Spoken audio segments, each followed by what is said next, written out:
কে ই হাসান আল ফারাবী জয়? জেলার নবীনগর উপজেলার বিটঘর গ্রামের ছেলে ফারাবী বাবা মায়ের চাকরির সুবাদে ব্রাহ্মণবাড়িয়া শহরের কলেজপাড়ায় ভাড়া বাসায় পরিবারের সঙ্গে থাকেন। অস্ত্রধারী ফারাবী ব্রাহ্মণবাড়িয়া সরকারি কলেজ থেকে বোটানি বিভাগে স্নাতক সম্পন্ন করেছেন।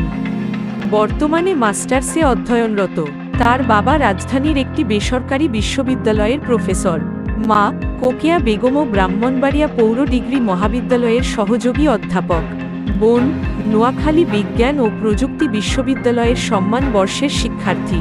সহপাঠীদের দেয়া তথ্যানুযায়ী ছাত্রজীবনে 2013 সালে মেহেদী হাসান লেলিনের হাত ধরে রাজনীতিতে ঢোকেন তিনি।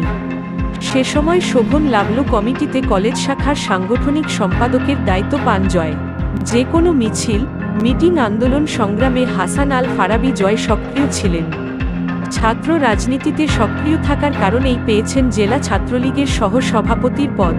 ব্রাহ্মণবাড়িয়া শহরের কলেজপাড়া এলাকার একটি সন্ত্রাসী গ্রুপের সক্রিয় সদস্য ফারাবী।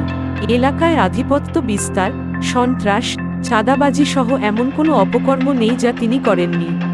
ক্রমশ ভয়ঙ্কর হয়ে ওঠা হাসান আল ফারাবীর ভয়ে আতঙ্কিত এলাকাবাসীও। ব্রাহ্মণবাড়িয়া সদর থানায় ফারাবীর বিরুদ্ধে রয়েছে 2টি মামলা। ব্যক্তি জীবনে বিবাহিত, জয়ের স্ত্রী, সন্তান সম্ভাবা।